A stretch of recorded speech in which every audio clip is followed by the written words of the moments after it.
Enumeration form আমার হাতে রয়েছে। সেই এনুমারেশন ফর্মে এই অংশটা হলুদ এবং সবুজ, এইটা সবচেয়ে গুরুত্বপূর্ণ, বাংলার সবচেয়ে গুরুত্বপূর্ণ নথির সবচেয়ে গুরুত্বপূর্ণ অংশ।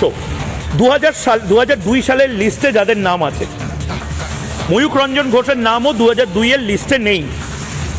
তাহলে কি ময়ূখ রঞ্জন ঘোষ এই জায়গাটা ফিল আপ করবে না? না, করবে না। এই জায়গাটা ফাঁকা থাকবে, কারণ 2002 আমার নামটাই নেই।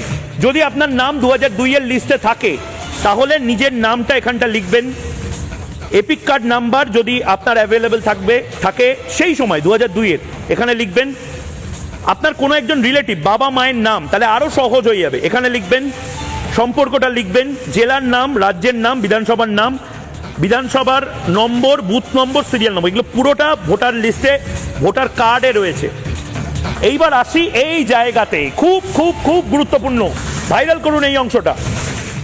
2002 সালের লিস্টে যাদের নাম নেই কিন্তু তার পরিবারের কারোর নাম আছে, উদাহরণ বাবার নাম আছে, কি করবেন? বাবার নামটা লিখবেন। ময়ূকের নাম সত্যিকারেরই নেই, ময়ূকের বাবার নাম 2002 আছে, মায়ের নাম আছে, ঠাকুরমা ঠাকুরদার নাম আছে। ঠাকুরমা এবং ঠাকুরদা মারা গেছেন, তাদের নাম বাদ যাবে।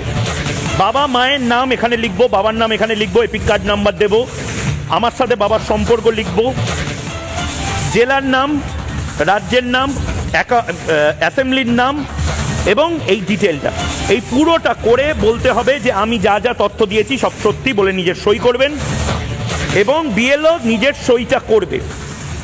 অর্থাৎ এই যে কাগজ, এই কাগজ বাঘ নয়, ভাল্লুক নয়, চিতাবাঘ নয়, গোসাপ নয়, অ্যানাকোন্ডা নয়, এই কাগজ খুব সহজ একটি কাগজ। এই কাগজ আপনার বাড়িতে কাল থেকে দেওয়া হবে।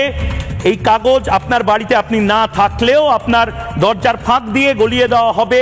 এই কাগজটা যে দিয়ে দেওয়া হচ্ছে সেইটা 3 বার যাওয়ার পরে এই কাগজটা না পেলে আপনি অনলাইনে এই কাগজ বের করতে পারবেন বা ফোন নাম্বার নিয়ে বিএলওর সাথে কথা বলে নির্দিষ্টভাবে কাগজটা সংগ্রহ করতে পারবেন। কিন্তু দয়া করে এইটা যেন আপনাদের টেনশন শুরু না হয় যে বাবা কাগজ চলে এসেছে, লিখতে শুরু করে কি দাদা, এটা কোনো মাধ্যমিক, উচ্চ মাধ্যমিক, জয়েন্টের পরীক্ষা, কম্পিটিটিভ এক্সামিনেশন দিচ্ছেন না। কাগজ কালকে আসার পরে রিল্যাক্স করুন। কালকে যদি চাকরির পরীক্ষা থাকে, নিজের নির্দিষ্ট চাকরির পরীক্ষাতে যান, ব্যবসার গুরুত্বপূর্ণ কাজ থাকে সেখানে যান, বাড়িতে যে আছে তাকে এই কাগজগুলো সংগ্রহ করে রাখতে হবে। বিএলওর সাথে কথা বলে আপনারা নিজেদের ডেটটা ফিক্স করে নিন।